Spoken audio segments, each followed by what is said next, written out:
O tema de um se transporta para antes da Segunda Guerra Mundial. As potências passaram 3 décadas em um processo de modernização global, onde todas as potências queriam possuir armas automáticas, tanto pesadas quanto leves.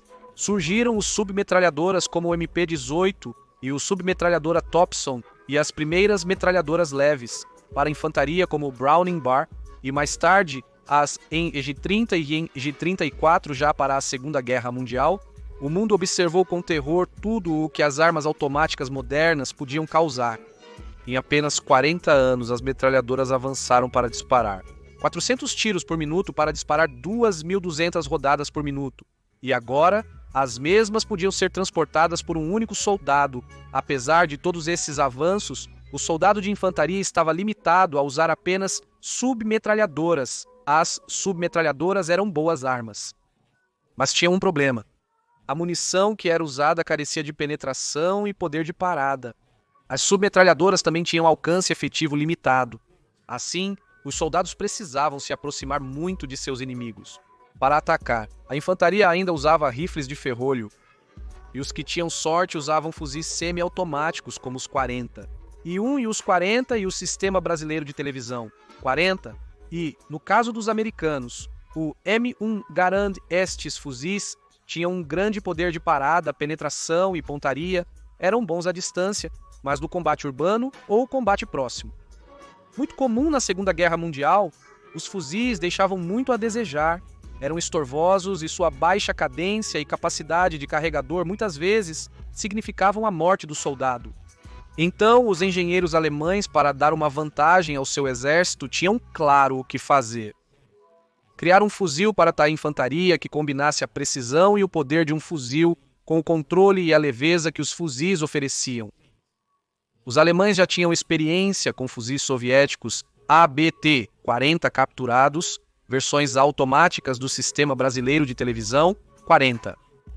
Os ABT-40, assim como seu predecessor, o Sistema Brasileiro de Televisão, 40, eram fuzis robustos e de muito boa qualidade.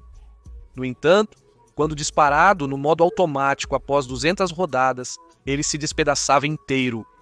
Além disso, o ABT era muito difícil de disparar no modo automático, o que deu uma boa pista aos alemães do que fazer. O novo fuzil deveria ter um cartucho intermediário entre os de submetralhadora e os de fuzil, congruente com sua intenção de combinar ambos os tipos de armas. Sem saber, essa qualidade é o que tornaria o novo fuzil tão eficaz. Além disso, os engenheiros alemães consideraram o fato de que a maioria dos combates da guerra ocorriam entre 20 e 200 metros. Portanto, eles podiam se dar ao luxo de reduzir o alcance efetivo para tornar a arma muito mais curta. Depois de meses de desenvolvimento, finalmente criaram o fantástico e icônico STG-44. Seu design tinha um carregador curvo de 30 cartuchos, algo muito inovador. Ele tinha um seletor de tiro para disparar em modo semiautomático e automático. Tinha um alcance efetivo de 300 metros em modo automático e de 600 metros em modo semiautomático. Sua munição era 7,92 por 33 Kurds, um pouco mais curta do que as que eram usadas nos rifles padrão alemães, mas tornava muito fácil de controlar em modo automático, embora obviamente perdesse um pouco de penetração e poder de parada. Era acionado por um novo sistema de gás que seria copiado por seus predecessores, e além disso, era muito fácil de carregar uma dessas armas, pois era curta e não era tão pesada. A aparição do STG abriu uma grande gama de opções estratégicas para a infantaria alemã. Antes, um pelotão tinha que estar equipado com uma grande variedade de diferentes armas, como fuzis, submetralhadoras e metralhadoras leves. Todo este grupo de armas se fundiu em uma única arma multiuso, facilitando a logística e reduzindo os custos. Agora não era tão necessário que em cada pelotão houvesse uma metralhadora MG-42.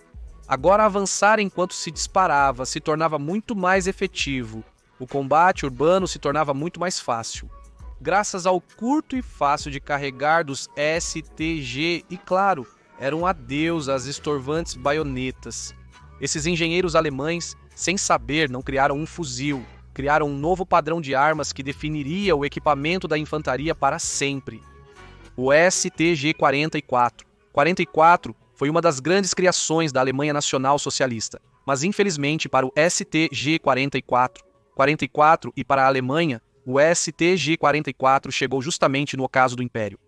Pouco depois de ser fornecido o primeiro lote de STG-44, começou a invasão aliada pela França.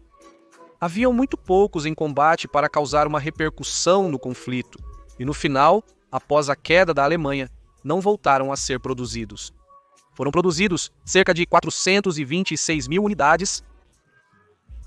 Após a queda da Alemanha, os exércitos do mundo viram a eficácia que este novo sistema de armas poderia proporcionar à infantaria e começaram a desenvolver os recentemente nomeados fuzis de assalto, claro, baseados no STG-44. Designers de armas, como Mikhail Kalashnikov, basearam seus projetos no STG-44. A ação do AK-47, considerado o melhor fuzil da história, foi amplamente inspirada no STG-44. Eugene Stoner copiou parcialmente o design do STG-40 e 44 para seu fuzil, a AR-10 e a AR-15. A FN Gestalt copiou o design do STG-44 para fazer seu famoso FN Fuzil Automático Leve. E hoje em dia é considerado um padrão que a arma da infantaria deve ser um fuzil de assalto. E os melhores exércitos do mundo usam fuzis que derivam do STG-44. Não há dúvida de que o STG-44 foi o início de toda uma revolução armamentista e que literalmente, como diz o título, mudou tudo. Obrigado.